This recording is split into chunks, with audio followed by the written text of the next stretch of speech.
Hey guys, Kev here, and I wanted to talk about this sweet knife right here. This is the GreyWorks GW1.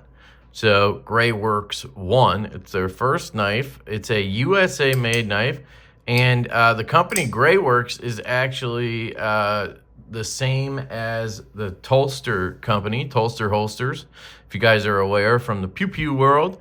And they started GreyWorks to make available any of their non-holster items. You can go to their website, which I will link down below, and they do have a video. It looks like a recording of a live stream they did talking about the GW1 and where the idea came from and who designed it and the process they went through. Sounds like this went through development from like 2019 until it released a few months ago, which is pretty cool. It is available up on their website right now, and I believe the retail price on this guy is, let me get it for you. It is $4.99 currently on their website. They have it at $5.99 retail, so $600, but right now you can get it for $500. They do have a pop-up on their website that says if you join their email list and text list, you can get 15% off. I did test that out, and it does not work on this knife, as far as I can tell. I got it in the cart and tried to add the coupon. It did not work. I could understand why. It's already discounted $100, right? So it is the GW1. If you guys want to know any specs or information, again, that link is going to be down below. You can also pause and read. One of the coolest things about it for me is the weight. It's super lightweight. And I really love how they have gone through really working on trying to develop this knife and make it the best possible knife they could when they finally released it, which I think is really cool. Here's the specs. If you want to pause and read those, you can. 3.1 inch blade edge. It is a 7.78 inch overall knife, 2.9 ounces, which is awesome. You're talking about titanium on the frame, the clip, the hardware, and then you have S35 VN on the blade with a really cool sort of glossy tumble finish. That's what they're calling it, or a glass bead tumbled. I don't have HRC on this, but it's S35. It's I feel like it's usually done well because heat treaters have done it for so long, and they would have sent this out to heat treat. Any other information we need? I don't think so. Here's that video I was telling you about introducing the GW1. Check that out on their site. But that is the information I wanted to give you there. Let's talk about this cool USA made pocket knife. So it is a flipper only design, which is fine with me. I actually like a flipper only knife now and again. I don't want all my knives to be flipper only, but it doesn't turn me away like some people. You know, they'll be like, oh, flipper only. You know, some knives just do well with the flipper only design. You know, and technically this does have other deployment methods because you have a button lock, so I can flip it out with the button as well. And you can see they have their little Tolster logo right here, which is really cool, milled onto the pocket clip. They've gone through some iterations on this. If you watch that video, it started as a fixed blade. The guy who originally designed it, its name is John, I believe, and it was a fixed blade, and then they started working on it as a folder. It was more of a drop point. But then the owner of the company of Tolster wanted a Tanto for his own sort of prototype, and they made a Tanto, and then they loved how that looked. So they changed the blade shape over to this Tanto design. And that is kind of how it evolved to its final form here. And then they had a sort of reversible, you know, metal sort of stamped clip that they were going to use. And that helps, you know, keep costs down and stuff like that. But they eventually decided to, you know, just try a milled clip to machine it themselves. The handles and everything are machined on their CNC machine, 5-axis machine. And they, of course, add all of the swedging lines, and they're doing all the cutting on the blade after it's, basically a blank is cut. I think it's water jet cut. And then they send it to heat treat. So they're doing a lot of that stuff in-house. I believe the only stuff that's outsourced is the buttons. And then they buy the washers and the bearings, I'm pretty sure. And then they have the hardware turned by a local company with a Swiss lathe. And that's kind of how this knife comes together. They have a bevel grinding company do the bevel grinding, and I'm sure they had a heat treater do the heat treat. So, I mean, that's a lot of processes to get a knife made. And I'm really intrigued by it. They reached out to me actually, like, it was a while ago, guys. It was like the summer, I think. Might have been 5 or 6 months ago. And I got the original version they sent me. And the first thing I noticed when I was flipping it was that the button was extremely difficult to push. And I basically told him, like, I would love to do the review on this, but that button is really an issue for me. And I don't want you guys to be sort of held back by this button. And so they said they've heard that from other people. They sent it out to testers, and they were working on it, because the original button in the one I got was titanium. So this is a button lock, a plunge lock system. And I know you guys know I am not a button lock fan at all. I'm actually pretty much, I hate them. But this one I got to give an exception to, because they actually took the long road here and they worked on this design and tried to make the best button lock they could. And I have to give them credit for that, because they have a knife here with extremely solid lockup. It has a really good detent. And it doesn't have those downfalls that I feel like you get with a lot of button locks, where they're just kind of sloppy. You know, you have all this detent lash. You don't have any here. You have no detent. You have excellent detent here. You have lockup issues. There's zero movement in that lockup. So all those things are kind of addressed here, which is really cool. But anyway, the button was titanium, which obviously isn't a great idea, because you're going to have titanium, which is softer, on steel, which is going to cause a lot of stick, just like on a frame lock, right? Now, they did try to get the button heat treated, so you can get heat treated titanium. And I think that's what was in the knife I originally got. And so after I told them that, they said, hey, we are working on this. We're working with a company to try different buttons. And I recommended, trying obviously steel buttons, and trying different heat treats to try to get the right number that'll match up with that blade well. And I think they did some testing and whatnot, and then they sent me a new button. And I believe that one, like, they were testing buttons, and that one still had quite a bit of stick. And then they had me send the knife back, and then they finally kind of sorted it out, got the right spot with the button, and they reassembled it and sent me the knife. And this is kind of the final version of the knife. And it's so much better. It still has stick. And I think this knife, no matter what you do, is going to have stick, because of the fact that it has this good detent and it has this really good lockup.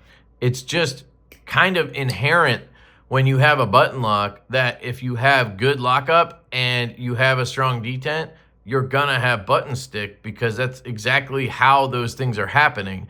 Because the button is contacting, it's contacting the blade strongly. That's why it locks up strong, right? So you have to have you have to have that bit of stick to allow those things to happen, basically, is what I'm saying. But it is 100 times better than it was when I first got that sample. And when I had it, I mean, I had to sometimes use 2 hands to push it, to pop it. And now it is much easier to push that button. I would say it's excellent. I mean, it's not perfect. It's got some stick, right? It does put a little pressure on my finger, but it's not a problem. And so I would say it's about 85% there. And I think that's about as far as you're going to get on a button lock that has proper lockup and detent. You know what I mean? So you're going to have to give and take here. And that's the sacrifice they're going to have to make. And I think that's fine. I think it's a fantastic knife as is with this button in it.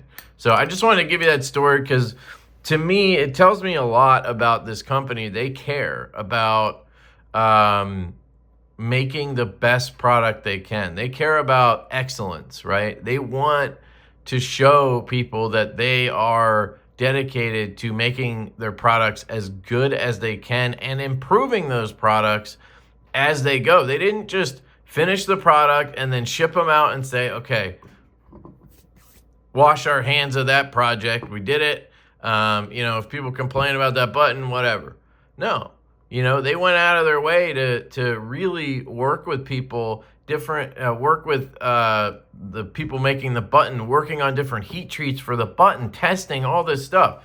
And that's a company I can highly recommend and highly support because I know that if one of you guys buys this knife and you have an issue, they're going to work with you. They're going to try their best to make that right, to help you. And to me, this sounds funny, but to me, that's even more important than getting a perfect product on day one. Because I can rely on this company to step in when there's any type of issue. And that really adds an extra service to the product you're buying, right? Hopefully that makes sense. I'm a big customer service guy. I'm a big CQI, constant quality improvement guy with my own knife brand, and I can see the same thing here. And the fact that this is USA made is even cooler, and the design is freaking awesome. I love this Tanto. I am the way I kind of put it is I'm a sort of Tanto fan.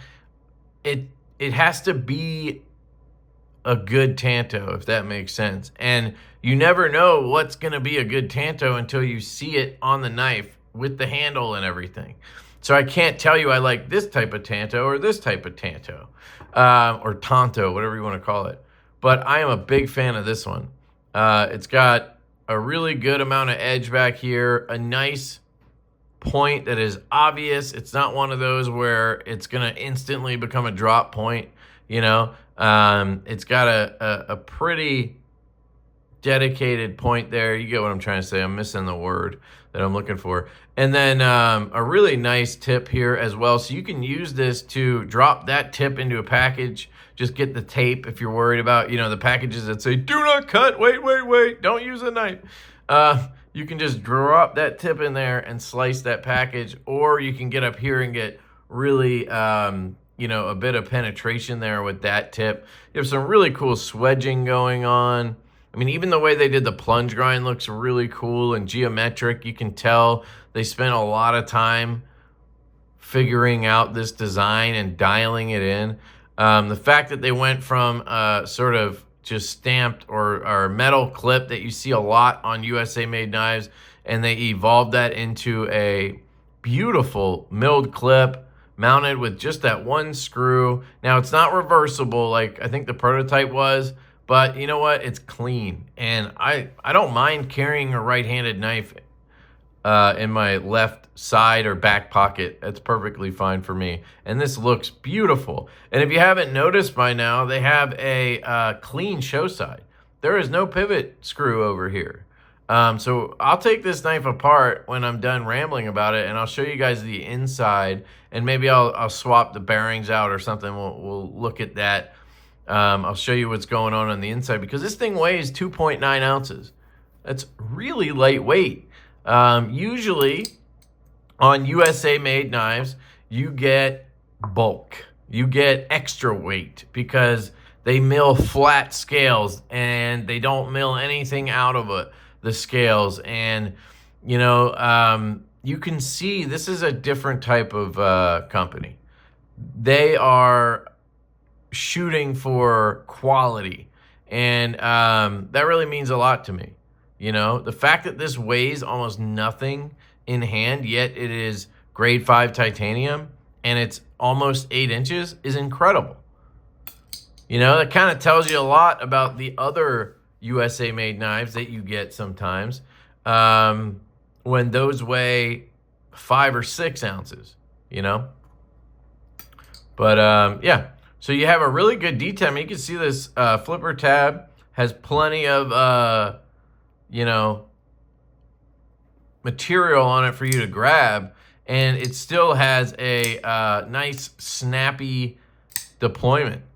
You know, usually when you have more material like this, you're going to have more leverage, which means you can fail it easier. But no, it still has a crisp flipper deployment. It feels great. I really enjoy firing it. And then you have that really smooth button lock action that drops down and closes. Really, really sweet, guys. The ergonomics on this knife are also excellent. I've carried this now.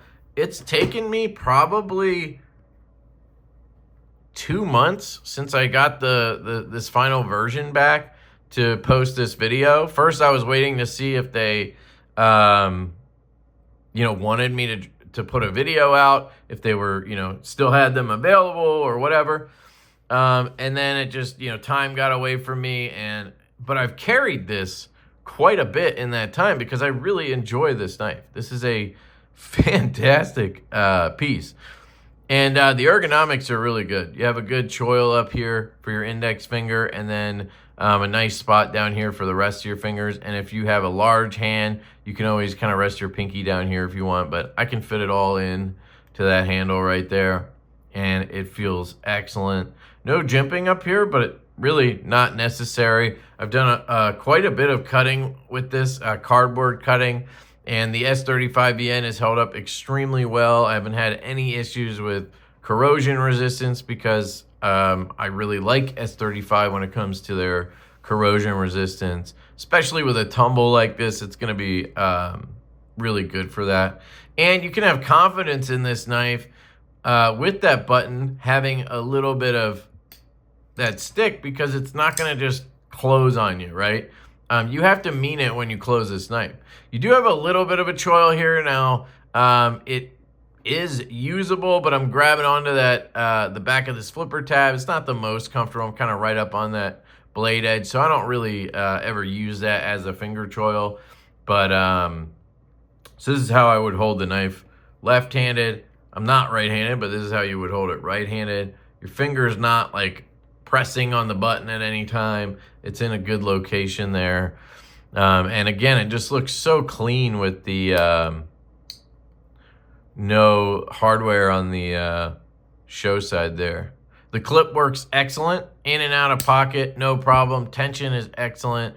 Like I said, I've carried this quite a bit. No issues at all. You have this very minimal back spacer. Keeps it with an open design that helps with the weight.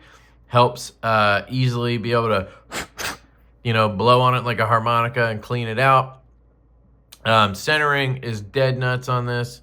Beautifully done. Just a really good piece, guys. I'm a big fan of it. So if you guys want to see the inside, we can take a look here, but we'll kind of call that the overview/review section of the video. Hopefully that helps you get a good idea of this knife and understand why I am recommending the shit out of it. I think $4.99 for a USA made knife like this is fantastic. And it's from a company that has a history, right? Now, GreyWorks doesn't necessarily have a long history, but Tolster does, and that's the same company. So I feel like you can trust this brand to be able to support the platform for a while, you know? You don't have to worry about them going out of business in a week. So here's the packaging. I got it in this bag right here. You can see this is number 149 of 150. I believe that'll also be marked on the inside. Then you get this GreyWorks sticker along with a sticker of the knife, which is pretty dope if you ask me. And you get a really nice hard case, Pelican style case with a lifetime warranty. GreyWorks is proud to stand behind the quality and craftsmanship of our knives. We offer a lifetime warranty that ensures your satisfaction and confidence in our product. The comprehensive warranty covers all hardware and manufacturing defects during the knife's lifetime. Should you encounter any of these issues, GreyWorks will repair or replace your knife at no additional cost. However, it's important to note that this warranty does not cover broken blade tips resulting from improper or abusive knife use. We encourage our customers to use their knives responsibly and for their intended purpose. I think that's fair. And I bet if you did break the tip, maybe they'd try to help you out. I know with USA-made knives like this, well, with really any knife, they make a certain number of blades, right? So if they don't have extra blades, they can't help you if you break the tip off, you know what I mean? But, you know, they can always try to regrind it for you or something. It comes with this T8 driver. So the clip screw and the pivot screw are T8, and that's all you need, which is really cool. And it comes with it. So you get this little flag driver as well, and then it comes in the case. I don't think there's anything hiding under there, no. Let me see if I can fit these stickers under there. Ah, perfect. Whoops. Very cool, very nice packaging. This is not what you usually get with a $500 knife. You know, usually you get a cardboard box with a $500 USA-made knife. Those kind of hard Pelican style cases usually start coming with knives in the $1,000 range, you know? So it's cool that you get that. So let's take this puppy apart. It's an extremely simple disassembly because I took apart the first one I had. You have the clip screw. The clip is really locked into place by a cutout in the scale. And then you have this long threaded screw that locks it down and into the other scale there. And then you just have to take this pivot screw out and it will pop apart for you. So here is one scale. Now I got to get the blade out. This is the one tricky thing with a button lock. Getting the button in and out can be a little bit difficult, so you guys will probably have fun laughing at me when we get to that section. Let me just get the blade off. There we go. The button's going to come out. So here is the button. And of course the spring goes in there. And then the spring pushes against this side in here. And that is how the knife operates. We have Delrin style bearings. So these are from Tie Connector. I assume they're getting them from the same place everybody else does. Tie Connector 3/16, 1/16 tie connector bearing. So I might try to put some skifferoonies in here just cause. We'll see if that works. But these are very good bearings. There's no reason that you would need to change them. They have that Delrin cage and then they're ceramic. So this is a very rust resistant knife if you ask me. And then here is that really cool pivot design. So you'll see here there's a washer there. Let me grab my magnet because if I put in skips, I'll probably flip these over. See if I can get those out actually. There we go. Come on, baby. There we go. So here's just a, hardened steel washer. Another one on this side. Hopefully I can get out. I need more than a magnet. And then there is your pivot. So as far as I can tell, when they milled out this titanium handle, they left a post in the middle of that bearing pocket. They left a post in there. and then it had threads on it, and then they threaded the barrel onto it. As far as I can tell, that's how they did it. Otherwise, they would have had to have welded this on, which it doesn't look like they did. Might be able to tell if I take a flashlight here. See if I can catch that post. It's hard to tell, but I'm pretty sure that's how they would have done it. They would have put a post and then they would have screwed it onto that.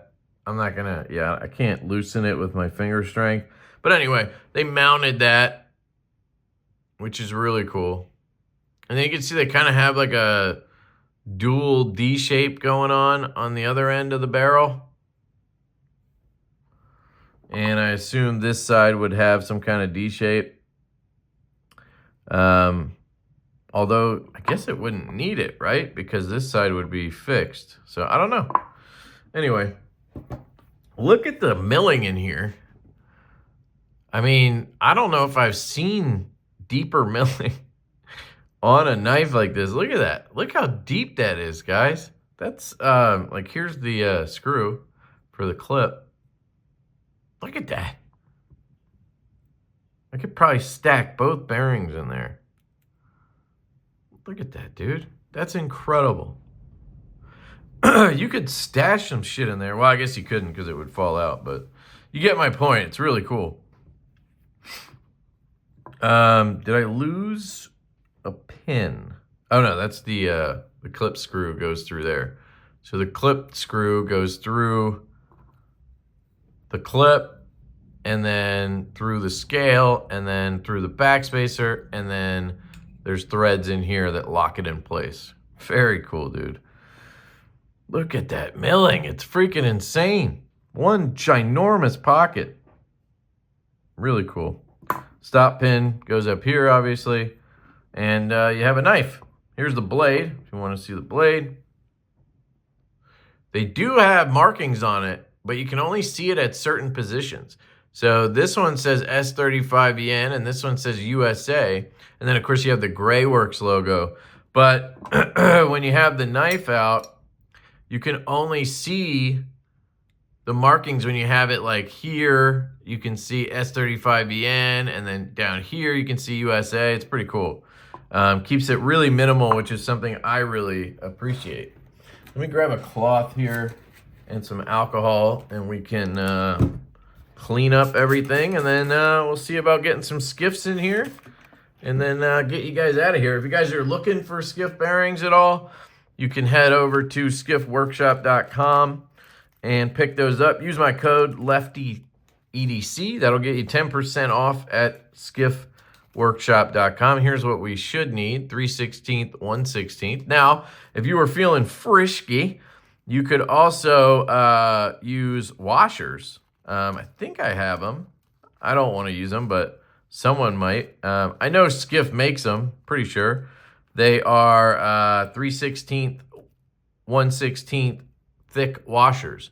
So you can basically replace your bearings with washers if you're a washer guy, which I am not a washer guy. So I also found out the new skiffs actually have 12 balls in the 5mm and 3/16 size. I just want to see if maybe I bought some and didn't realize. He just added an extra ball. No, I didn't. Okay. All the ones I have are from before that. But it's not a big deal.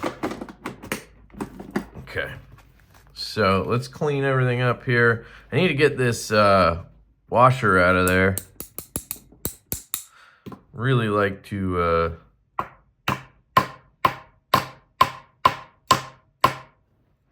would really like it if I could get it out. Oh, look at that. I got the clip loose.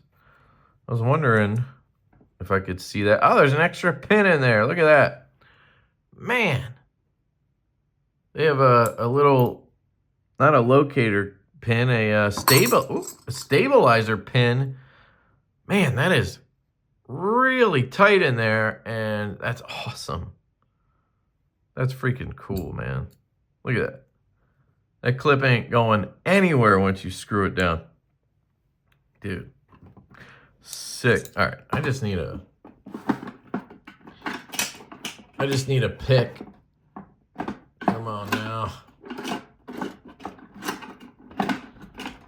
Grab my little brass pick. This thing has been through hell. If you guys have been on the channel long enough, you've probably seen this for 4 or 5 years now.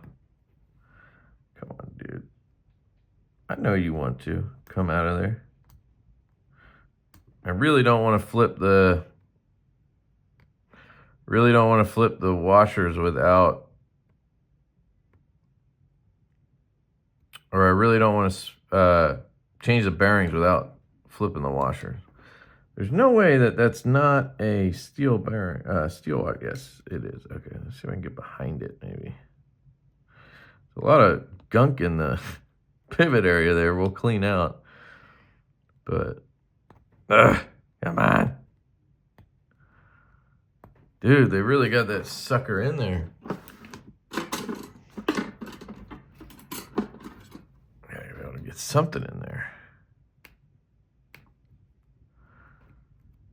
All right, hang on a minute. Let me see if I can get it so I don't keep you guys for so long.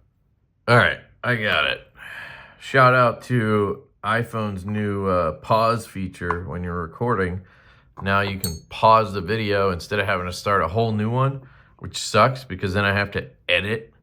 You know, I don't want to do that. But I was able to get it out. It only took me an extra minute. I just used some force and that brass pick got it out. Okay, so now we clean and then we reassemble. If you haven't watched one of my videos before, welcome to the nonsense. This is what I do. Bit of a madman. And it's all very clean. I guess you wouldn't need a lot of oil if you're using those Delrins because they don't need oil. You know, like a phosphor bronze cage, like skiffs, you do. So we'll see if these even like work. But clean the washers off. The reason I want to flip the washers is because they have a track on them. You can see this track from the original washer bearings. And shit, looks like they both sides have a track. Why? Why, Dad? Why, Dad? Let me see. I usually have some hardware kits in here. Let me see. This is from one of our knives. They might fit. Usually these washers are pretty universal. Let me see if this fits in there. It does fit. Is the thickness okay? Yeah, they look the same. So let's try these. Let's try some fresh washers.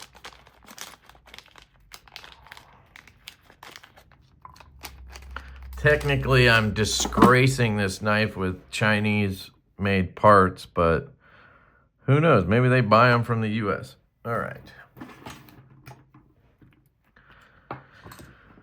We'll see. If it doesn't center up, we know who to blame. Not me, of course, but I'm sure the washers would be fine, guys. I'm just overly ridiculous. Most people just use the washers as is. I do want to clean the inside of the pivot because it's got to have some shias in there. You know, Loctite, whatever. Usually just a bunch of black junk comes out of there. Not too bad. Looks pretty clean, actually. Let me just make sure I don't get any hairs in there. And then we'll clean the pivot screw. Same kind of deal there. I just stick it in the cloth, grab my T8, twist it around. Construction on this knife is fantastic, guys. This is not one of those knives where you really have to worry, like, is it going to go back together? You know, that's my main issue with a lot of knives these days is, great, you made a decent knife when you forced it together, but can I take it apart and put it back together without, you know, having to do some tricks or whatever the hell you're doing? And usually the answer to that is no. But this knife, at least from the one I took apart, comes apart, goes back together, no problem. So first bearing is in. All right, now this is where we gotta figure out the button, because it can be a little tricky to get in. You have to get it in the right position. It has to be between the blade and the scale. So let me just do this. Might have already screwed this up. Yeah. So it won't fit through that way. So I need it to kind of fit through. There we go. And then I'm gonna turn it so it's kind of locked where it is there. And then I'm gonna put the spring on as soon as I get this other bearing in here.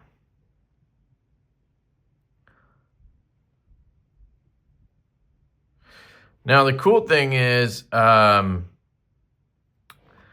button slash spring is kind of taking the brunt of the force and whatnot on this knife. So if you ever had an issue, if you needed to, like, if the lockup started wearing or something, you could easily just replace the button slash spring and you have a brand new knife, essentially. Now that would take a very long time, but it is very cool that you have that replaceable piece, you know? Now I'm wondering if I should put some oil and stuff in here, but sometimes that's not good. Sometimes it's fine. It's very tricky. I might just put a little oil down in here.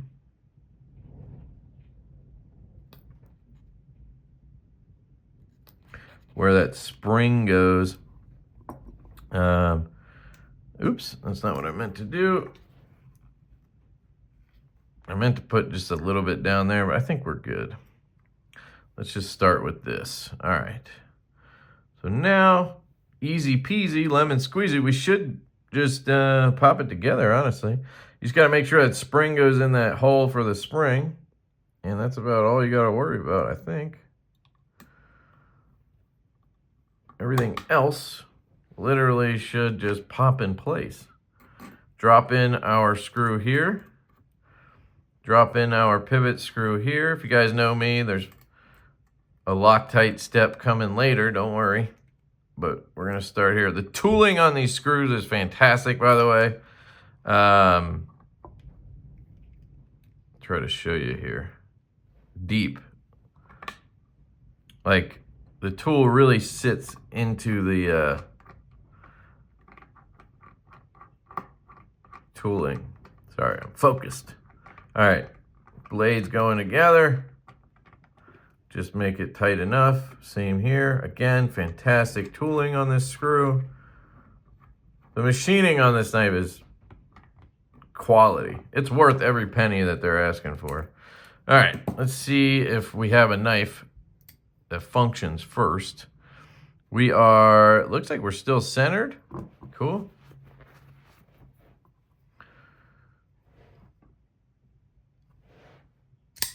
Don't have any detent lash. That's a good sign. Button feels good.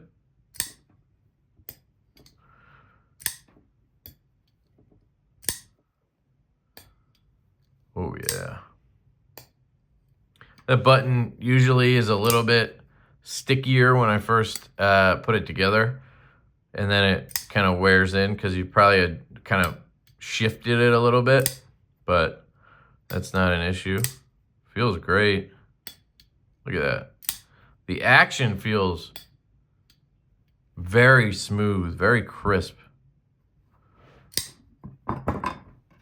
Just testing what happens when you when it slips out of your hand. All right, so everything feels good. Let's loosen this and then retighten it and just see. I don't even know if you need Loctite on this knife, to be honest. It's got a very tight feel to that screw. Like, it's not gonna just loosen, but that is pretty tight there. Let's see. Centering looks fabulous. It is a bank vault. And I mean, it still swings down, and I have it tightened down. So I bet you I could back off a little bit. I think I loosened the driver, not the screw. Let me just turn that a little bit. Man. Yeah, still nothing. Look at that.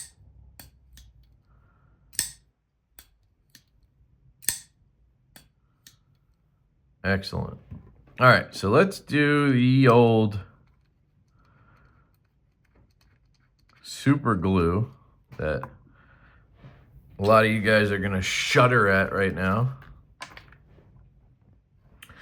So what I do is I take a tiny bit of super glue. My freaking hand sits there shaking. Come on, dude.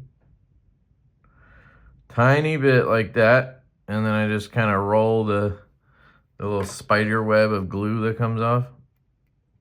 And then make sure I'm not cross-threading it. Tighten this down. Centered. No play. Action. Is good. I might see if I can back it off a touch. Yep.